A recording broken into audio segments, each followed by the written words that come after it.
Bon, les gars, il y a une contradiction. On est chrétiens et nous faisons un camp sur la masculinité.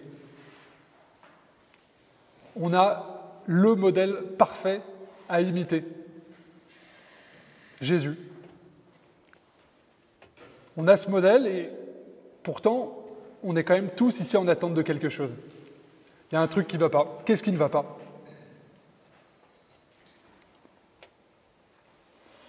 Nous avons un modèle d'homme parfait à imiter, le Christ. Pardon, mais nous sommes la seule religion à avoir cela. Pardon pour les autres religions, mais elles ne donnent pas un tel modèle. Donc, non pas une caricature, mais l'homme parfait. Les chrétiens, normalement, devraient être les seuls à ne pas avoir de problème avec leur identité masculine.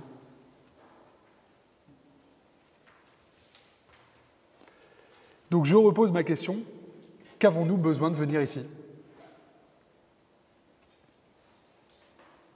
Quel chemin s'est fermé vers notre modèle ? Pourquoi n'avons-nous même souvent pas d'ailleurs envie d'aller vers lui ? Pourquoi n'est-il pas attirant ? Pourquoi nos églises sont-elles remplies de bonnes femmes, enfin de saintes femmes, on va dire, plutôt ?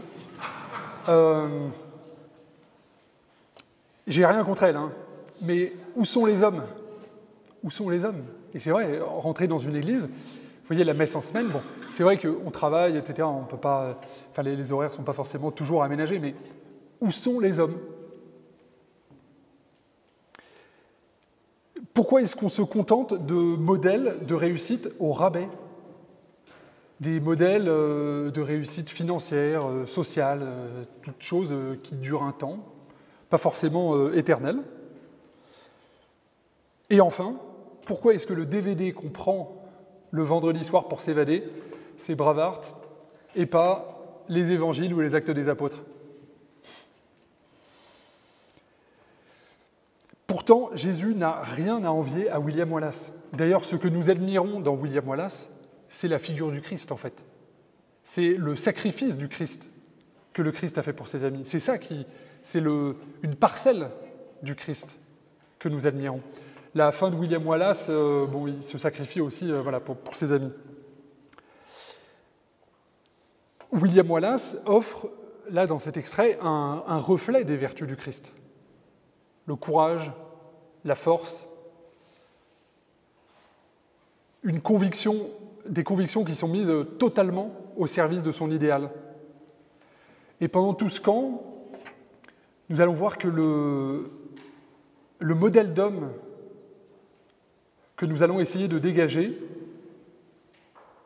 il tient en une phrase, c'est la force mise au service de l'amour. Ça, on va y revenir pas mal de fois. Donc, je reviens. Pourquoi est-ce que notre modèle nous apparaît comme fade ? Alors, il est sûr que l'Église, un peu comme la société, a sans doute davantage mis en avant certains aspects de la vie dans le Christ, tous aspects très bons, comme l'adoration, le lâcher-prise, même le bien-être, au détriment de certains aspects comme la mortification, l'ascétisme, le combat spirituel. On parle très peu de combat spirituel aujourd'hui. Pourtant, la vie spirituelle est un combat, et il y a un vrai ennemi qui est pire que les Anglais. Donc, effectivement, on a peut-être mis davantage en avant certains aspects féminins, considérés comme féminins de la vie dans le Christ. Mais force est de constater que beaucoup d'hommes ne sont plus attirés par ça. Il leur manque quelque chose, du tonus, de la vigueur. Dans le livre Indomptable, John Eldredge cite une femme qui s'appelle Dorothy Sayers et qui dit « Le lion de Juda, on lui a rogné les griffes ». Bon, on peut dire aussi, presque, Jésus, on en a fait Casimir, quoi. À un moment, quelle image avons-nous vraiment du Christ, au fond de nous ? Jésus, c'est William Wallace, fois 10, fois 100. C'est pas quelqu'un, venez mes amis, on va au bord du lac, pêcher du poisson. D'ailleurs, on ne crucifie pas Casimir. Donc Jésus n'est pas Casimir. Donc il faut refaire le chemin et comprendre qui est notre Dieu. Et effectivement, c'est vrai que notre monde est un monde dur. C'est un monde très dur. Monseigneur a parlé de la crise hier. Et en fait, on peut être tenté assez facilement de se dire, eh bien, voilà, notre Dieu d'amour n'a rien à nous apporter dans ce monde dur. Donc nous, on va faire des trucs à notre façon. Ce faisant, on repousse notre modèle.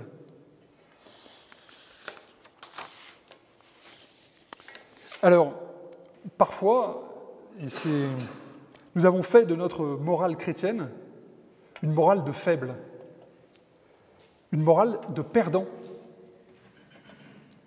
Et c'est plus grave, parfois, bien souvent même, une morale de lâche. Nous justifions toutes sortes de lâchetés par notre appartenance au Christ. Oui, le Dieu d'amour, eh bien, je vais laisser passer tel comportement en fait inadmissible, mais comme je suis un disciple du Dieu d'amour, je vais m'écraser, je ne vais rien dire. Mais on sera jugé là-dessus.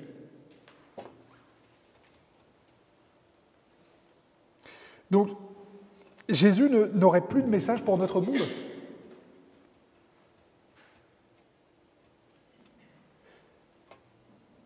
Si on répond oui, on répond ce qu'ont dit, c'est les Grecs à saint Paul. Nous t'entendrons là-dessus une prochaine fois. Non. Jésus est notre modèle dans la force mise au service de l'amour. Nous allons explorer 2 pistes pour voir de quel bois est fait notre Dieu. Dieu qui se donne à voir dans sa création et Dieu qui se donne à voir de façon encore plus explicite dans son Fils.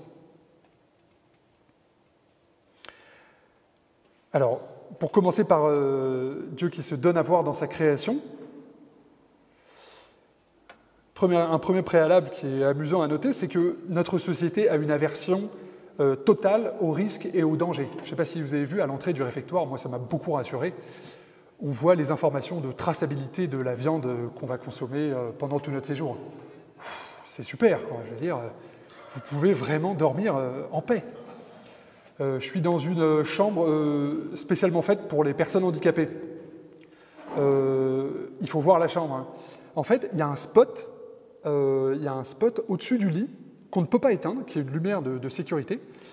J'ose imaginer ce que c'est que quand il y a vraiment un incendie, alors là, on doit y voir comme en plein jour. Mais sinon, jour et nuit, il y a un spot pour, eh bien, je ne sais pas, en cas de problème, pouvoir intervenir facilement dans la chambre. Mais la personne ne dort plus, quoi, tout simplement. Petite parenthèse. Donc, qu'est-ce que nous dit la création de Dieu ? Qu'est-ce qu'elle nous dit quand on la voit comme ça, ces montagnes, cette nature qu'il aime le risque, qu'il aime le danger, qu'il aime l'aventure. Notre Dieu est un aventurier, un aventurier. La création dans son ensemble est indubitablement hostile, sauvage, dangereuse. La plus grande partie de notre planète, elle est hostile à l'homme.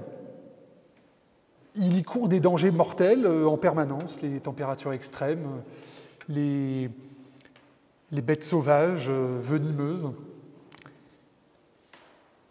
Est-ce qu'il vous est venu à l'esprit que Dieu aimait cela, que Dieu aime sa création, que malgré la corruption et la mort qui sont introduits suite au péché originel dans sa création, Dieu l'aime malgré tout?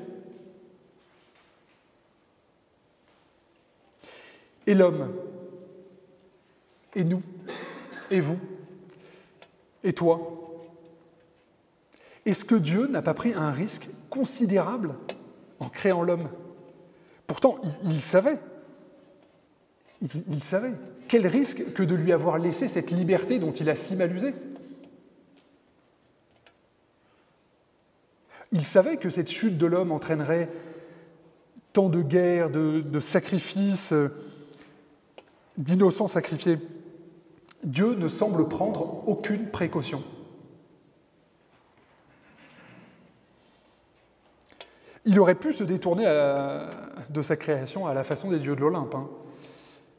Eh bien non, il a encore envoyé dans le monde son Fils, qui, au passage, brisera le cœur de sa mère.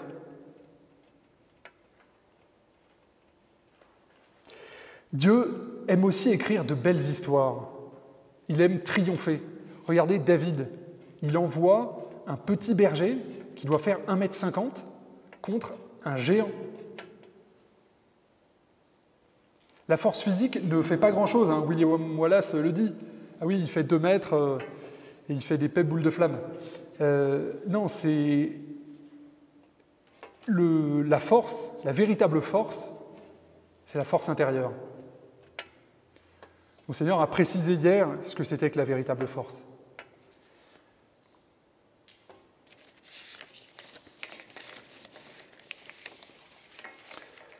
Voyons voir maintenant la personne du Christ. Donc le Christ, c'est la force au service de l'amour.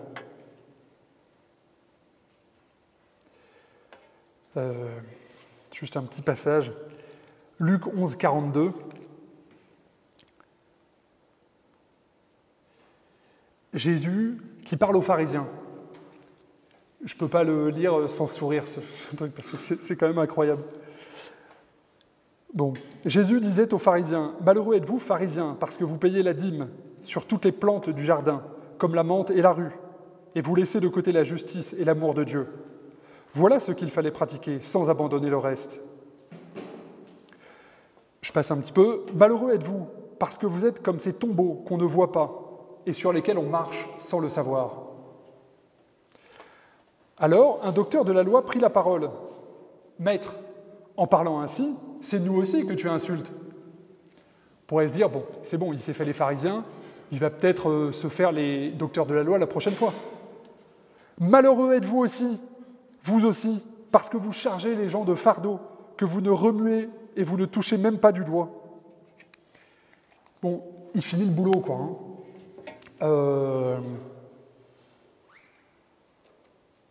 Un autre passage, Jésus qui vient à la synagogue de Nazareth, l'enfant du pays qui revient chez lui. Il prend la parole dans sa synagogue d'enfance. Dans un premier temps, les assistants sont enthousiasmés. Wow, qu'est-ce que c'est que ces paroles de sagesse qui sortent de sa bouche? Voilà, mais le Christ, qui sonde les reins et qui connaît les cœurs, ne tarde pas à faire émerger aussi leur hypocrisie. Au passage, on peut imaginer que Jésus est retourné seul dans son village. Il est retourné dans son village, ses disciples et ses apôtres sont aussi retournés dans leur village, c'est les vacances pour tout le monde, quoi. Donc il est seul face à 100, 150, 200 personnes. Bon, est-ce qu'il les caresse dans le sens du poil? Pas franchement. À tel point qu'ils veulent le balancer du haut de la falaise, quoi. Enfin, il s'agit d'un véritable courage physique de la part du Christ. Je veux dire, on a un modèle de courage physique. William Wallace, il a quand même une armée derrière lui. Le Christ, il est seul. Donc, tournons-nous vers lui quand on a besoin d'un modèle. Quand on a besoin d'un modèle, on a le Christ. On peut sonder les évangiles, voir des preuves d'un courage qui est attirant. De même qu'on a vibré pour William Wallace, on peut vibrer pour le Christ aussi. Bon, la suite de l'épisode là avec à la synagogue, elle est amusante parce qu'elle a été commentée par le fondateur de l'art martial que je pratique, le Systema. C'est un art martial russe. Vous savez cette phrase énigmatique où on dit « mais lui, passant au milieu d'eux, ils veulent le balancer là du haut de la falaise, Et puis, il y a cette phrase qui dit « Mais lui, passant au milieu d'eux, allait son chemin. » Qu'est-ce qu'il fait là? Il y a une espèce de bulle protectrice autour de lui qui l'empêche qu'on mette la main sur lui. Fondateur du Systéma, Michael Ryabko, il dit « Jésus est appelé le Fils de l'homme parce qu'il n'a jamais fait aucun miracle pour lui. Il n'a jamais fait aucun miracle pour sa sécurité, ou pour se procurer de la nourriture, Il a toujours fait des miracles pour les autres. Donc, comment est-ce qu'il s'est échappé, là, concrètement, de cette foule? Eh bien, ses mouvements étaient si fluides, si simples, son autorité si grande, qu'il a pu passer au milieu de la foule. Et concrètement, Michael Ryabko a fait une expérience comme ça, c'est ce qu'on appelle du combat interne, en fait, où il est passé au milieu. Bon, c'était pas un groupe je sais pas, ils étaient une vingtaine ou une trentaine de personnes, mais il passait au milieu du groupe qui cherchait à lui mettre sa main. Et rien qu'en étant fluide et souple, il a réussi à passer au milieu. Bon, quelque part, au-delà de l'aspect, voilà, c'est presque drôle, quoi. Mais, enfin, voyons Jésus, quoi. Voyons Jésus, cet homme, je sais pas, d'1,80 m, voyons le linceul de Turin. Et soyons fiers de notre Dieu. Soyons fiers de notre Dieu.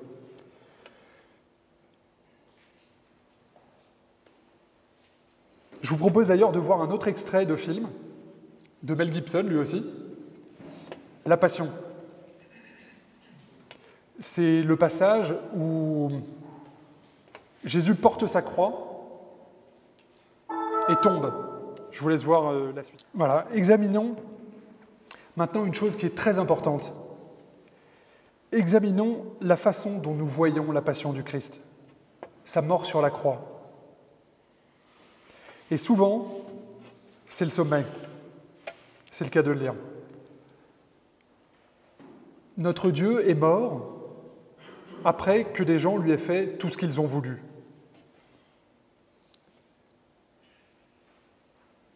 Il n'a pas pu en placer une. Pour parachever notre vision, qui est une vision qui est quand même très répandue, de faiblesse du Christ. Nous voyons dans sa mort un dernier et parfait exemple de déchéance subie.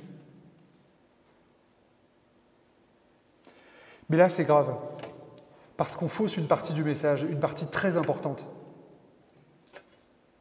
La mort du Christ sur la croix, elle vient après toute une vie de courage, de sacrifice.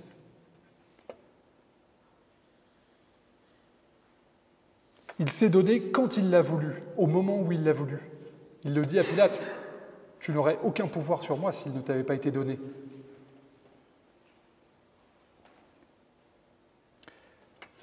Avant, quand les temps ne sont pas encore venus, on voit que Jésus évite Jérusalem parce qu'il sait que les pharisiens, les docteurs de la loi veulent mettre la main sur lui. Donc il agit avec prudence. Mais quand les temps sont venus, Luc 9, 51,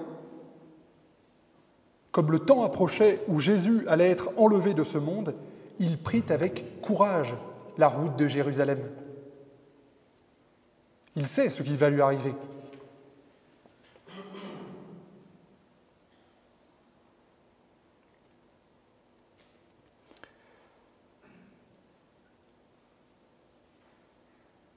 Voilà. Le Christ est un guerrier, le vaillant des combats. Il a choisi sa mort, il a choisi son sacrifice pour le monde.